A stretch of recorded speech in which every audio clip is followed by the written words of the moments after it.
माननीय सभापति महोदय, आज बहुत अच्छा लगा। बहुत समय के बाद संसद में चर्चा हो रही है, चाहे किसी भी कारण से हो, चाहे जो भी मजबूरी हो, मगर जिस कारण के लिए, जिस काम के लिए संसद बना है, आज उसके मकसद को पूरा होते हुए देख रहे हैं। माननीय अध्यक्ष जी, आज जो बिल लेकर मैं सदन के सामने उपस्थित हुआ हूं, अधीर रंजन चौधरी से लेकर सुशील कुमार रिंकू तक 26 सांसदों ने इसमें हिस्सा लिया है। किसने पक्ष में बात करी, किसी ने विपक्ष में बात करी, किसी ने पार्टी लाइन पर बात करी, किसी ने अपने मन की बात करी, परंतु आज चर्चा हुई, इसका मुझे आनंद है। मेरा एक छोटा सा सवाल है ये विपक्ष के सारे मित्रों को कि संसद ने अब तक इस बैठक के अंदर, ये सत्र जब से शुरू हुआ तब तक 9 बिल पास कर लिए। सारे बिल अपनी अपनी जगह बहुत महत्वपूर्ण थे। माननीय अध्यक्ष, हर क्षेत्र के महत्वपूर्ण बिल थे। उसमें इन्होंने कहा पीएम आकर जवाब दे, पीएम आएंगे तभी संसद चलने लगे। आज क्या हो गया है? आज इस बिल में मैं तो स्वागत करता हूं आपने चर्चा की, मुझे कोई आपत्ति नहीं है, मैं तो चाहता हूं हर रोज ही आ जाइए, परंतु आज क्या हुआ है? क्या डेमोक्रेसी की चिंता है? तो डेमोक्रेसी की चिंता है तो हर एक बिल महत्वपूर्ण है, हर एक बिल महत्वपूर्ण है। क्या देश की चिंता है तो किसानों के लिए भी बिल आया, बाकी सारे विषय के लिए भी बिल आए, मगर कोई नहीं आया। साहब, ना डेमोक्रेसी की चिंता है, ना देश की चिंता है, ना जनता की चिंता है। अपने गठबंधन को बचाने के लिए सारे लोग यहां आए। और आज मुझे कह रहे थे कि भारत आपको देख रहा है। मैं बता रहा हूं कि भारत देख भी रहा है, देखना भी चाहिए। आपके दोहरे चरित्र को भारत देख रहा है। आपके लिए जनता के बिल महत्वपूर्ण नहीं है। हमारे गठबंधन से एक छोटी सी सुपारी जितनी पार्टी भागकर न चली जाए, इसका बहुत बड़ा महत्व है। आपकी प्रायोरिटी बड़ी स्पष्ट हो गई भाई, बहुत स्पष्ट आप लोगों ने ही कर दी। मैं तो कुछ बोला नहीं, चुपचाप सुनता रहा, सबको पढ़ा और सब बड़ी बड़ी दुहाइयां दे रहे थे। अरे भले आदमी, कोई तो सच बोल देता कि हम इसलिए आए हैं कि केजरीवाल जी हमारे गठबंधन से भाग न जाए। माननीय अध्यक्ष जी, खैर उनका जो कारण हो, मणिपुर उनका एब्सेंट रहने का कारण नहीं है।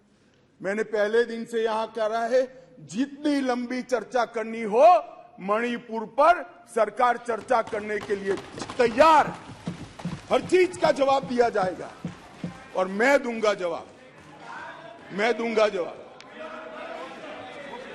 माननीय अध्यक्ष जी, उनको प्रॉब्लम एक ही है कि जनता के मन में भ्रांति खड़ी कर दी जाए। मैं उनको बताता हूं कि जनता है जो सब जानती है, कभी भ्रांति खड़ी नहीं होती है। आज आपने अपने आप को यहां पर एक्सपोज कर दिया है। माननीय अध्यक्ष जी, पूरी चर्चा को मैंने सुना, प्रेमचंद्रन जी से लेकर सारे लोग जो विषय पर बोले, मैंने ध्यानपूर्वक नोट भी पढ़े हैं, सुना भी है। माननीय अध्यक्ष जी, ये फिर से मैं एक बार कहता हूं कि सदन जनता को गुमराह करने की जगह नहीं है। सारे लोग राज्य के अधिकार, राज्य के अधिकार, राज्य के अधिकार कह रहे हैं। कौन से राज्य के? कौन से राज्य के? दिल्ली राज्य ही नहीं है, ये तो संघ प्रदेश है और संघ प्रदेश में भी राजधानी क्षेत्र है जो एक विशेष आर्टिकल के तहत बनाया गया। अनुच्छेद 239 से 242 तक दिल्ली के कामकाज करने के तरीके को संविधान ने स्वीकार किया। हम तो संविधान संशोधन लेकर नहीं लाए थे, आप ही आए थे। 69वां संविधान संशोधन आप लेकर आए थे, आपने ही अधिकार नहीं दिए थे। अधिकार उसके तहत अनुच्छेद 239A3B के तहत संसद को दिल्ली संघ राज्य क्षेत्र या उसके किसी भी भाग के लिए, उसके संबंधित किसी भी विषय के लिए कानून बनाने का पूर्ण अधिकार है। मैं फिर भी आज मैं समझता हूं कि आप लोग समझकर ही बोले होंगे, समझते हैं, मगर पॉलिटिकली बोले होंगे, मगर मैं ऐसा समझकर बोलता हूं कि आप नहीं समझे होंगे। तो राज्य और केंद्र शासित प्रदेश और राजधानी क्षेत्र, ये संविधान में अलग अलग एंटिटी है। अब राज्य की दुहाई, अभी किसी सदस्य ने कहा कल को आप किसी भी राज्य से, भाई नहीं हो सकता। राज्य के काम में दखल नहीं हो सकती। यहां दखल इसलिए कर सकती है संसद क्योंकि 239A3B के अंदर इस संसद को आपकी पार्टी जब सत्ता में थी तब अधिकार दिया हुआ है। और अभी किसी को लगता है मेरे अधिकार कम है तो चुनाव लड़ने से पहले आर्टिकल 239A3B पढ़ना चाहिए था। अब पढ़े नहीं, लड़ लिए और कहते मेरे अधिकार कम है। मैं देश की जनता को, दिल्ली की जनता को, सारे विपक्षी दलों को इतना ही कहना चाहता हूं, साहब 1993 में राज्य बना, 93 से 15 तक इसी नियमों के अनुसार उस वक्त भी सर्विस केंद्र सरकार के हाथ में ही थी। सुप्रीम कोर्ट ने एक इंटरप्रिटेशन किया और इंटरप्रिटेशन कर ये भी कहा कि अगर आपको सर्विस हाथ में लेनी है तो कानून बनाना पड़ेगा, जो अभी हम कर रहे हैं। तो 93 से लेकर 2015 तक किसी भी मुख्यमंत्री को कभी भी झगड़ा नहीं हुआ। आप भी आए, हम भी आए, ऊपर हम भी थे, आप भी थे, क्योंकि झगड़ा इसलिए नहीं हुआ कि जो भी आए, मैं तो आपके वखान कर रहा हूं अधीर रंजन जी, समझिए, चाहे कांग्रेस हो या बीजेपी, जो भी आए उनका मकसद दिल्ली की जनता की सेवा करना था। अगर सेवा करनी है तो झगड़ा करने की जरूरत नहीं, मगर अधिकार चाहिए तो झगड़ा करने, और झगड़ा करने का स्वभाव ही हो तो क्या कर सकते हैं। हम तो रिसीविंग एंड पर है, भाई झगड़ लो, अब क्या कर सकते हो। आप दिल्ली की जनता ने आपको चुना है, आप झगड़ा करना चाहते हो। और रूल्स बनाने के पावर के बारे में किसी सदस्य ने कहा, मैं इतना ही कहना चाहता हूं कि रूल्स बनाने के अधिकार, जो एक्ट बनाने का जिसके पास अधिकार है उसी के पास रूल्स बनाने के अधिकार रहते हैं। एक्ट बनाने का अधिकार भारत सरकार को है तो एक्ट के रूल बनाने का अधिकार, ये बेसिक समझ का विषय है। कैबिनेट नोट का सवाल किया, इसमें भी आप इसको गलत भ्रांति खड़ी कर रहे हो। आप ध्यान से पढ़ लीजिएगा, कैबिनेट नोट आज भी कोई भी राज्य हो, आप लोग की कई राज्य में सरकार है, वहां कैबिनेट नोट कैबिनेट सचिव की साइन से ही कैबिनेट में जाती है। फाइल पर मंत्री की अप्रूवल होती है। यहां पर क्या होता था, जब घपले घोटाले वाली कैबिनेट नोट हो, सचिव के पास जाती ही नहीं थी, मुख्य सचिव के पास जाती ही नहीं थी। मंत्री के सिग्नेचर से पहली बार मैंने इतने लंबे सार्वजनिक जीवन में, माननीय अध्यक्ष जी, कोई कैबिनेट नोट गई है ऐसा सुना है। मंत्री के सिग्नेचर से कभी नहीं जाती। इसलिए रूल्स बनाने पड़े हैं भाई, रूल्स इसलिए बनाने पड़े हैं कि रूल्स के हिसाब से नहीं चलता था, रूल्स के हिसाब से चले, उसके लिए ये रूल्स बनाने पड़े हैं। माननीय अध्यक्ष जी, मैं फिर से एक बार दिल्ली का इतिहास जरूर बताना चाहूंगा। माननीय अध्यक्ष जी, 1953 में फजल अली कमीशन का गठन हुआ। उसने अपना प्रतिवेदन 1955 में दिया। उसके पहले पट्टाभी सीतारामैया की कमेटी बनी। उसके बाद 56 में संविधान संशोधन कर यूनियन टेरिटरी की अवधारणा आई। इसके साथ साथ दिल्ली म्युनिसिपल कॉरपोरेशन एक्ट 57 नगर नियम अधिनियम लागू कर दिया गया। और 87 में जब सरकार या कमेटी बनी, उसके बाद दिल्ली को राज्य देने का निर्णय किया गया। 249A के तहत इसका विस्तृत वर्णन दिया हुआ है और 69वें संविधान संशोधन के द्वारा इसको लिया गया। मैं एक जो रिपोर्ट है इसका कोट भी पढ़ना चाहता हूं। पहले मैंने जवाहरलाल नेहरू जी को पढ़ा, आम्बेडकर जी को पढ़ा। श्री रिंकू जी आम्बेडकर जी को कह रहे थे कि आम्बेडकर की भावना के खिलाफ काम करे हो। रिंकू जी, हम तो आम्बेडकर जी की भावनाओं के अनुसार काम कर रहे हैं। आम्बेडकर जी ने कहा था कि केंद्र के तहत रहना चाहिए, और माननीय अध्यक्ष जी बालकृष्ण रिपोर्ट में साफ शब्दों में कहा, मैं कोट अनकोट कहता हूं, दिल्ली की कार्यप्रणाली और सेवा प्रणाली, कार्यप्रणाली और सेवा प्रणाली केंद्र सरकार के अधीन होनी चाहिए। संविधान में संशोधन के दौरान तत्कालीन गृह मंत्री ने भी अपने वक्तव्य में ये बात को, रिपोर्ट को कोट किया, और उन्होंने कहा कि बालकृष्ण समिति ने पूरे विश्व की राजधानियों की कार्यप्रणाली और सेवा प्रणालियों का अध्ययन करके ये प्रस्तुत किया है, जिसका हम पालन कर रहे हैं। और उस वक्त गृह मंत्री कांग्रेस के थे। तो आपको ये मालूम होना चाहिए कि आप जब एक उंगली हमारे सामने करते हो तो 3 उंगली आपके सामने होती है। और मैं तो कहता हूं उस वक्त उचित ही किया था, और आज हम जो कर रहे हैं वो ही उचित ही कर रहे हैं। इसलिए आप, जैसा मैंने कहा कि आप गठबंधन को बढ़ाना चाहते हो, आपके मन में ऐसी कल्पना है कि गठबंधन बड़ा करेंगे तो शायद मोदी जी के खिलाफ चुनाव जीत जाएंगे। भाई, और 2-3 लोगों को ढूंढ लाओ, जितने हो सके इतना इकट्ठा कर लो, अगले प्रधानमंत्री नरेंद्र मोदी जी ही बनने वाले। परंतु कम से कम इसके लिए 130 करोड़ की जनता के सामने इतने एक्सपोज न हो। हर बिल आता है, नहीं मणिपुर पर चर्चा, मैं मणिपुर पर चर्चा करने के लिए आता हूं, नहीं मणिपुर पर चर्चा नहीं, हम विरोध करेंगे, यहां आ जाएंगे, मेरे सामने बोर्ड लेकर खड़े हो जाएंगे। ठीक है भाई, करो। मगर जैसे ही गठबंधन टूटने वाला बिल आया, मणिपुर भी याद नहीं आया, डेमोक्रेसी भी याद नहीं आई, दंगे भी याद नहीं आए। सब इकट्ठा होकर देखो सामने बैठे, सारे इकट्ठा, और 130 करोड़ की जनता को बताते हैं हमें मणिपुर की चिंता नहीं है, हमें चुनाव की चिंता है, हमें डेमोक्रेसी की चिंता नहीं है, हमें चुनाव की चिंता है। हमारी पार्टी के कोई सिद्धांत नहीं है, केवल और केवल राजनीति में, चुनाव जीतने के लिए राजनीति में है। और बताइए भैया, आप बाहर जाकर मीडिया को, अगर ये नहीं है तो सारे बिल में क्यों एब्सेंट रहे? सारे बिल महत्वपूर्ण नहीं है क्या? सारे बिल महत्वपूर्ण है, आपको रहना चाहिए था। मगर ये बिल इसलिए महत्वपूर्ण है कि ये बिल आपके गठबंधन को क्षति करता है। और मैं एक बात आगे कह देता हूं कि ये बिल पास होने के बाद वैसे भी आपका गठबंधन टूट जाने वाला है। केजरीवाल जी आपको बाय बाय कर देंगे। माननीय अध्यक्ष जी, एक बात आई कि भाई अध्यादेश क्यों लेकर आए। मैं बताना चाहता हूं कि 11/5/2023 को संविधान पीठ ने एक फैसला दिया।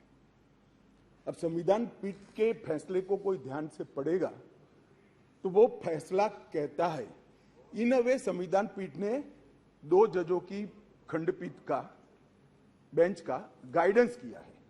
फाइनल निर्णय 2 जज की बेंच ने करना है। वो अभी डेट लगी भी नहीं है, मैटर लगी भी नहीं है। 11/5/23 को जजमेंट आया, और 11/5/23 को ही दिल्ली सरकार के सेवा विभाग ने, मंत्री ने एक परिपत्र घोषित कर दिया अपने सिग्नेचर से। फिर से मैं कहता हूं, परिपत्र सचिव करते हैं, यहां मंत्री करते हैं। आज 5:30 बजे तक पात्र अधिकारियों की सूची के साथ जो इस पर तैनात किए जा सके, सचिव सेवाएं की तैनाती, मतलब सर्विस जो देखते हैं वो सचिव की तैनाती के लिए नोट प्रस्तुत किया जाए। अभी तो सुप्रीम कोर्ट ने निर्णय करना बाकी, इन प्रिंसिपल निर्णय किया है। इसके पर 2 जजों की बेंच ने निर्णय करना है, इसको घोषित करना है। आप अमल करने कर दी। सोशल मीडिया में घोषणा कर दी कि सेवा विभाग के सचिव श्री आशीष माधेराव मोरे का ट्रांसफर कर दिया गया है। ध्यान देने की बात है कि जो मैं कह रहा हूं वो फिर से पढ़ रहा हूं, 11/5/23 के निर्णय के पैरा 165 में न्यायालय की नियमित बेंच को इस मामले का निपटारा करने का आदेश दिया गया था, जो अभी बैठी ही नहीं थी। शाम को ही इन्होंने तो इम्प्लीमेंटेशन चालू कर दिया। इसके बाद सतर्कता विभाग विजिलेंस मंत्री जी ने सभी सहायक निर्देशकों को आदेश दे दिया कि विशेष सचिव सतर्कता विजिलेंस कमिश्नर को के सचिव है विजिलेंस के, उसको रिपोर्ट न करिए, रिपोर्ट मत करिए। क्यों? अभी जजमेंट नहीं आया। क्यों? क्योंकि अब कारण कहता हूं इसलिए न करना का किया जाए। इसके बहुत सारे कारण हैं, मैं बताता हूं। मित्रों, माननीय अध्यक्ष जी, दिल्ली के सतर्कता विभाग को सबसे पहले क्यों निशाना बना गया? अगर सेवा के अधिकार मिल गए, चलो मैं 1 मिनट के लिए मान लेता हूं मिल गए, तो सबसे पहले कोई क्या करेगा? रोड एंड बिल्डिंग की चिंता करेगा, पीने की पानी की चिंता करेगा, साफ सफाई की चिंता करेगा, आरोग्य की चिंता करेगा। इन्होंने विजिलेंस की चिंता करी। बोलो, प्रायोरिटी तो देखिए साहब इनके साथी की, विजिलेंस की चिंता करी। भला विजिलेंस की चिंता क्यों करी? इससे दिल्ली की जनता का क्या भला होने वाले था? मैं बताता हूं। क्योंकि विजिलेंस विभाग को इसलिए निशाना बना गया, माननीय अध्यक्ष जी, कि इसमें बहुत सारी संवेदनशील फाइलें बंद पड़ी थी। कौन सी फाइलें थी? कौन सी फाइलें थी? जरा आप ध्यान से सुनना भाई। जिसके बारे में बड़े बड़े आवाज से आर्गुमेंट्स कर रहे थे, उनका एक्ट सुनना। आबकारी घोटाले के संबंधित फाइल, शराब की आबकारी घोटाले की फाइल, न्यायालय द्वारा जो आदेश किया था, इसका ओपिनियन जो देना था, वो फाइल विजिलेंस डिपार्टमेंट में थी, जिसके तहत उनके पूर्व डेप्यूटी चीफ मिनिस्टर जेल में बैठे हैं। अब वो फाइल कैसे इनके हाथ में दे? मुख्यमंत्री के नए बंगले के निर्माण पर अवैध रूप से हुए खर्चे के संबंधित फाइल, जिसमें स्वयं मुख्यमंत्री फंसते हैं। शीश महल की फाइल दिल्ली सरकार द्वारा उनकी पॉलिटिकल पार्टी ने उसके प्रचार के लिए, सरकार के नहीं, पार्टी के प्रचार के लिए 90 करोड़ रुपया खर्च कर दिया। कोर्ट ने ऑर्डर किया कि वो 90 करोड़ रुपया पार्टी के खजाने से दिल्ली सरकार में भरा जाए। इसकी जांच की फाइल भी ये सतर्कता विभाग में थी। माननीय अध्यक्ष जी, एक फीडबैक यूनिट बना दिया। अब आप संविधान की दुहाई दे रहे हो, ये एक्ट सुधारने के पहले भी लॉ एंड ऑर्डर इनके पास नहीं है, तो उनके पास खुफिया विभाग नहीं हो सकता। उन्होंने फीडबैक यूनिट के नाम से करोड़ों रुपए का खर्च कर एक स्वतंत्र गैरकानूनी खुफिया विभाग खड़ा कर दिया। अब इसकी भी जांच चालू हो गई। वो फाइल भी विजिलेंस में थी। BSES जो बिजली सप्लाई करने वाली कंपनी है और BYPL कंपनियों का 21,000 करोड़ का बकाया था, फिर भी एक इंडस्ट्री को और रुपया दे दिया।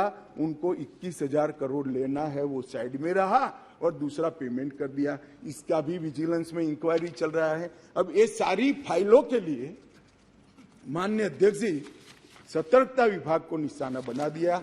और ये हमारे दल, मैं तो नहीं मानता सारे दल इसका समर्थन करते होंगे ऐसे काम के, मगर गठबंधन की एक मजबूरी है, इसलिए सारे दल ये सतर्कता विभाग के साथ आज आप पार्टी के साथ जुड़ गए। माननीय अध्यक्ष जी, एक कहा कि भाई सत्र बुलाने का। माननीय अध्यक्ष जी, सभी दलों की कहीं ना कहीं पार्टियां रही। मैं इनको ये कहना चाहता हूं कि आपने असेंबली, एक भी असेंबली ऐसी दिखी है जिसका सत्र अवसान ही न हो?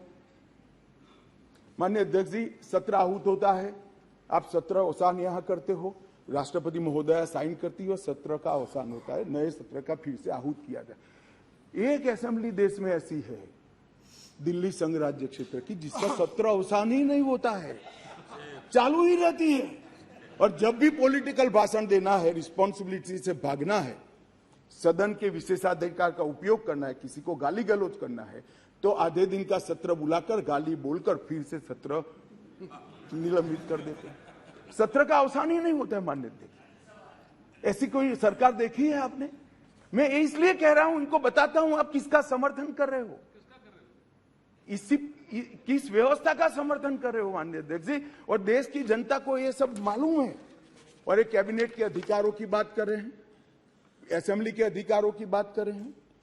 2020 में दिल्ली विधानसभा का एक ही सत्र बुलाया गया, बजट सत्र, जिसमें 5 बैठकें हुई, 2 दिन का, जो मजबूरी है, बजट पारित कराना है।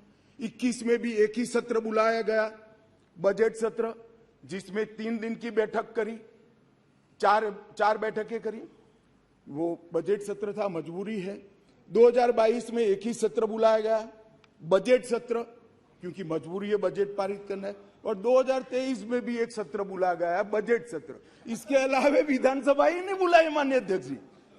अरे विधानसभा के अधिकारों की हमारे विपक्षी दल के मित्र, कौन से अधिकार भाई? विधानसभा बुलानी है नहीं है? ओवैसी जी आप मुगालते में हैं, आप मुगालते में है, विधानसभा बुलानी ही नहीं है।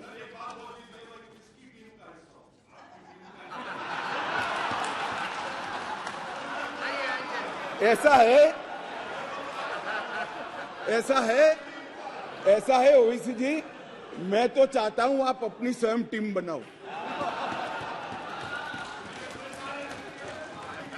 अब वो परेशान है, इसलिए कहता हूं, मैं चाहता हूं आप अपनी स्वयं, आपके मुद्दे सबसे अलग है। माननीय अध्यक्ष जी, मैं अब कैबिनेट बैठक पर आता हूं। 2022 के लिए 2022 में सिर्फ 6 कैबिनेट बैठक बुलाई गई, सिर्फ 6 ही बैठक पूरे साल में। इसमें से 3 बैठक बजट संबंधी थी और 1 बैठक एक कंपनी को फायदा करने के लिए बुलाई गई। तो एक्चुअल में देखे तो 2 बैठक बुलाई गई। माननीय अध्यक्ष जी, 2023 में 2 ही बैठक अब तक बुलाई गई है, दोनों बैठक बजट के लिए। अब ये कैबिनेट की बात कर रहे हैं भैया, कैबिनेट बुलाते नहीं है, वही तकलीफ है दिल्ली की जनता को। ये तो बुलाते ही नहीं कैबिनेट। हम तो चाहते हैं कैबिनेट बुलाया जाए। अब किसका समर्थन कर रहे हो? गठबंधन करना चाहिए, सबको जोड़ना चाहिए, हम भी चलाते हैं, मगर ऐसे एक भी बिल में चर्चा नहीं करना और इसमें खड़े हो जाना। माननीय अध्यक्ष जी, शॉपिंग फेस्टिवल आयोजित करने के लिए विज्ञापन के नाम पर करोड़ों रुपया खर्च कर दिए। इसमें भी कोर्ट ने स्ट्रिक्चर किया। केग का रिपोर्ट 2 साल से सदन में नहीं रखते हैं, संवैधानिक प्रोविजन है। आप हमें संविधान सिखाते हो, जरा आपके साथी को सिखा दो कि केग के रिपोर्ट को आप छुपा नहीं सकते हो। 2 साल से साहब केग का रिपोर्ट नहीं छुपा, सदन के पटल पर नहीं रखते। बोलो क्या ये संवैधानिक प्रावधान है? माननीय अध्यक्ष जी, RRTS, AIIMS, UER, IIT Delhi, इस जैसी संस्थाओं के 13 परमिशन वहां लंबित है, नहीं देते हैं। उनको डर है कि ये सब होगा है तो मोदी जी बड़े लोकप्रिय हो जाएंगे। मैं इनकी सरकार चलाने का तरीका बताता हूं माननीय अध्यक्ष जी। 5G टेक्नोलॉजी लाने के लिए 2016 के एक अधिनियम बनाए। देश के सारे राज्यों ने, इवन DMK ने भी इसको एक्सेप्ट कर लिया, परंतु दिल्ली नहीं करता है क्योंकि उनको विकास से कोई सरोकार नहीं है। माननीय अध्यक्ष जी,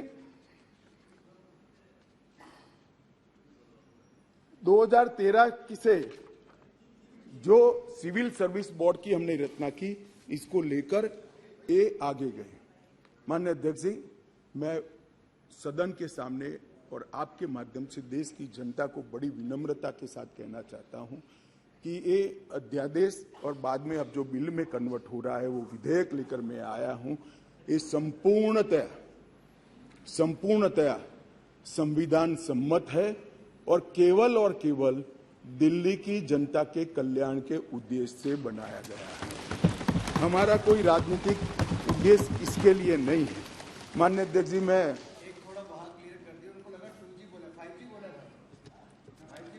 मारन जी पूछ रहे हैं,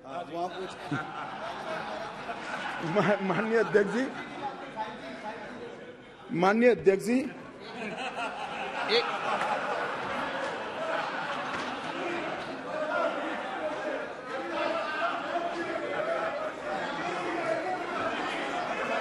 भाई ये भी खड़े हो गए, मैं क्या करूं?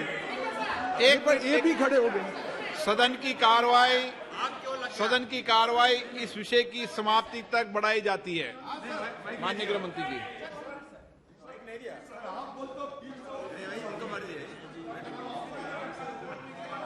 मैं क्या the Home Minister raises anything. माननीय, हाँ, आप क्या बोल रहे थे? 2G 5G पे समझौता बहस नहीं हो रही यहाँ पे। No, sir. Sir, I want to submit, sir, through you, sir. Sir, through you, sir, I want to submit one thing before the House and the Honorable Home Minister and other members of the Parliament in the other side, adversary benches. As far as 2G is concerned. No. No. माननीय गृह मंत्री जी।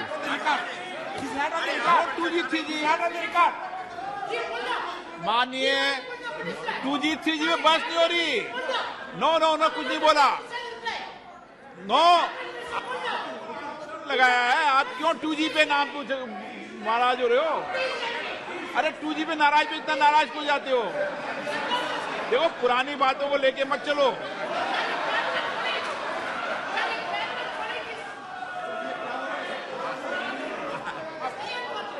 वो 2G अध्यक्ष जी record पर नहीं है, बता दीजिए इनको।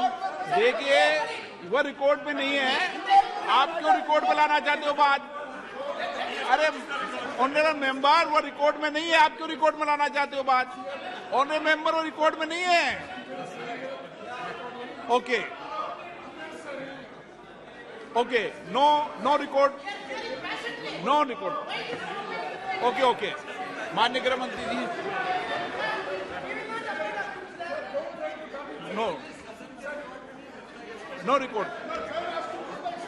नो रिकॉर्ड मिस्टर बालू। वो रिकॉर्ड में नहीं गया, क्यों रिकॉर्ड में लाना चाहते हो उसको बिना काम में? बिराजिए गृह मंत्री जी। माननीय अध्यक्ष जी, बालू जी, चलो आप कहेंगे जब 2G 3G पे चर्चा करा लेंगे, अभी गृह मंत्री जी की चर्चा करने दो। हाँ जी मैं करता हूँ बाद में। ओके बालू जी रिकॉर्ड पर नहीं है, प्लीज। रिकॉर्ड पर नहीं है, रिकॉर्ड में नहीं है। माननीय अध्यक्ष जी, कुछ सदस्यों ने टिप्पणियां करी है, मैं जरूर जवाब देना चाहता हूं। मैं तो सीधा साधा भाषण करने आया था नियमों के अनुसार, मगर राजनीतिक टिप्पणियां कर गई तो मुझे जवाब देना पड़ेगा। माननीय अध्यक्ष, राजीव रंजन जी ने कहा कि लोकलाज होनी चाहिए, लोकलाज होनी चाहिए। राजीव रंजन जी लोकलाज आप तो मत ही बोलिए, क्योंकि जिस चारा घोटाले को लेकर बिहार की जनता के सामने गए थे, आज चारा घोटाला करने वालों के साथ आप बैठे और फिर से गठबंधन के लिए। लोकलाज आपके मुंह में अच्छा नहीं लगता। माननीय अध्यक्ष जी, ये जो गठबंधन बना है यूपीए का, ये यूपीए का गठबंधन नहीं है, ये सत्ता के स्वार्थ के लिए बना है। बंगाल में माननीय अध्यक्ष जी, कम्युनिस्ट पार्टी, तृणमूल कांग्रेस और कांग्रेस तीनों लड़ती है। हर रोज ममता जी को हमारे अधीर रंजन जी क्वेश्चन करते रहते हैं, मगर बेंगलोर में साथ में बैठेंगे। जेडीयू और आरजेडी, जेडीयू का जन्म ही, माननीय अध्यक्ष जी, जेडीयू का जन्म ही आरजेडी का विरोध करने के लिए हुआ। यूनाइटेड जनता दल तोड़ दिया, वो जेडीयू आज सत्ता प्राप्त करने के लिए गठबंधन में है। जो बाला साहब ठाकरे के सिद्धांतों पर चलते थे, वो आज कांग्रेस के साथ बैठे हैं। माननीय अध्यक्ष जी, केरल में, माननीय अध्यक्ष जी, केरल में कम्युनिस्ट, कांग्रेस और एलडीएफ और यूडीएफ दोनों आमने सामने थे। माननीय अध्यक्ष जी, सत्ता के कारण दोनों इकट्ठा आए हैं। सुरेश जी, केरल की जनता इस बार पूछेगी। माननीय अध्यक्ष जी, माननीय अध्यक्ष जी, मैंने दयानिधि मारन जी को सुना, बहुत पैशन के साथ संविधान की दुहाई दे रहे थे। मारन साहब, आपको संविधान की चिंता नहीं है, एन मन एन मक्कल से आप डरे हुए हो। हमारी जो यात्रा शुरू हुई है, इसने डर खड़ा किया है। माननीय अध्यक्ष जी, शशि थरूर जी ने कहा, माननीय अध्यक्ष जी, शशि थरूर जी ने कहा कि कांग्रेस की सरकार होती या आपकी सरकार होती तो ऐसा करते। भाई, कांग्रेस की सरकार और हमारी सरकार दोनों दिल्ली में रहा था, मगर हमने ऐसा किया ही नहीं था, तो ऐसा करने का सवाल ही पैदा नहीं होता। बहुत अच्छे तरीके से चलता था, कोई झगड़ा नहीं था। माननीय अध्यक्ष जी, मैं अंत में इतना ही कहना चाहता हूं, अभी भी समय है, वोटिंग बाकी है, यही समय है, सही समय है। विचार बदलिए, जनता देख रही है, जनता सब कुछ जानती है कि 9 बिलों में उपस्थित न रहने वाला समूचा विपक्ष आज गठबंधन बजाने के लिए अखाड़े में उतर गया। माननीय अध्यक्ष जी, इस सदन के अंदर निहित स्वार्थनीतिक उद्देश्यों के कारण न भाषण देने चाहिए, न वोटिंग करनी चाहिए। सदन के अंदर वोटिंग 130 करोड़ की जनता के भले के लिए करनी चाहिए। मैं अंत में फिर से अपील करता हूं कि अभी भी जनता देख रही है, यही समय है मन बदलने का। एक बार मन बदल दीजिए तो शायद जनता यूपीए के पाप माफ भी कर दे। अध्यक्ष जी, सभी का बहुत बहुत धन्यवाद।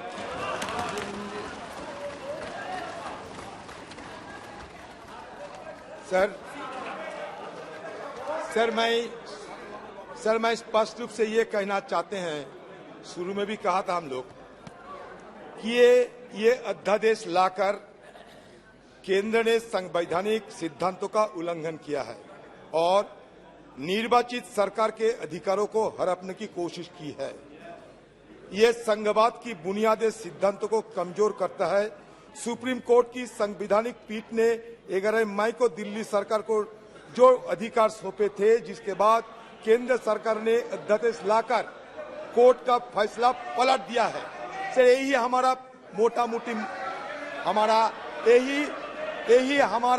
ये सरकार के खिलाफ प्रश्न है कि सर एक मिनट, नहीं हुआ ये कब बोलने दीजिए सर। आपने बोल तो लिया, क्या बोला था? नहीं, ये तो रेस्पॉन्ड करने का अधिकार है सर, ये रेस्पॉन्ड करने का अधिकार है।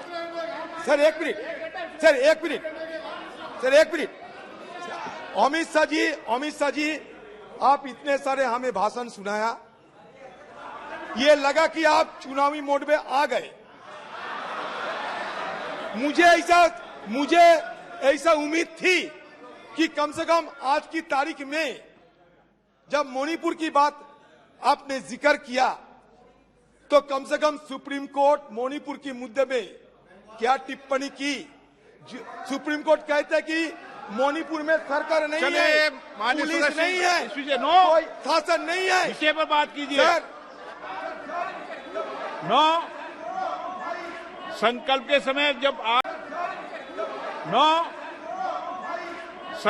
समय जब आपका भाषण दिया था, जब आपने बहुत सारी बात बिना विषय के बोली, मैंने कोई आपत्ति नहीं की थी। प्रश्न ये कि अधीर रंजन चौधरी द्वारा प्रस्तुत सामाजिक संकल्प को स्वीकृत किया गया है। जो सदस्य के पक्ष में हाँ गए, जो सदस्य विरोध में ना गए, मेरे विचार में निर्णय ना वालों के पक्ष में, ना वालों के पक्ष में सामाजिक संकल्प अस्वीकृत हुआ। प्रश्न है कि विधेयक पर विचार किया जाए। जो सदस्य इसके पक्ष में हाँ गए, जो सदस्य विरोध में ना गए, मेरे विचार में निर्णय हाँ वालों के पक्ष में विधेयक पर विचार करने हेतु प्रस्ताव को स्वीकृत किया गया। अब सभा विधेयक पर खंडवार विचार करेगी। कुछ मान्य सदस्यों ने इस विधेयक पर अपने अपने संशोधन दिए, परंतु वे सभी इस समय सभा में उपस्थित नहीं है। अगर सभा की सहमति हो तो मैं सभी खंडों को सभा में निर्णय के लिए रख लूं।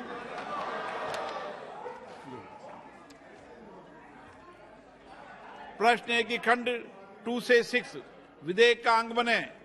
जो सदस्य इसके पक्ष में हाँ गए, जो सदस्य विरोध में ना गए, मेरे विचार में निर्णय हाँ वालों के पक्ष में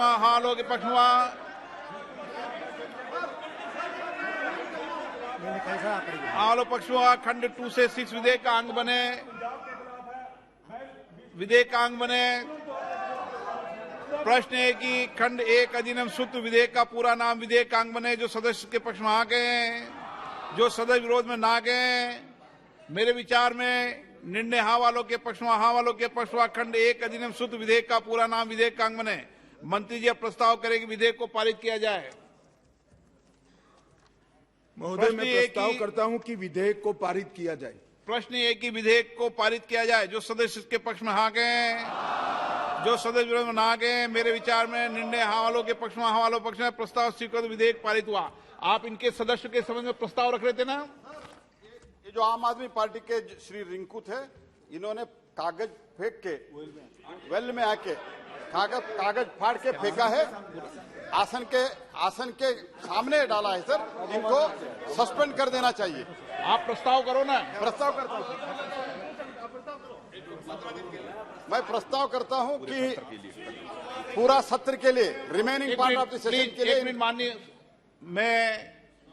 माननीय सदस्य सुशील कुमार रिंकू, जिसका व्यवहार माननीय नए चुने निर्वाचित सदस्य थे और मैंने प्रयास किया कि वह सदन की गरिमा को बनाए रखें। लेकिन उन्होंने सदन की गरिमा नहीं बना के रखी और उसकी मर्यादा को कम करने का प्रयास किया। मैं माननीय सदस्य का नेम करता हूं। माननीय संसदीय कार्य मंत्री जी। सर, रूल 374 में मैं ये रेजोल्यूशन मूव करता हूं कि सुशील कुमार रिंकू जो दुर्व्यवहार किया है, वेल में आके कागज फाड़ के फेंका है आसन के ऊपर, उनको remaining part of the session के लिए विलंबित किया जाए। प्रश्न है कि माननीय मंत्री द्वारा प्रस्तुत प्रस्ताव को स्वीकृत किया जाए। जो सदस्य इसके पक्ष में हाँ गए,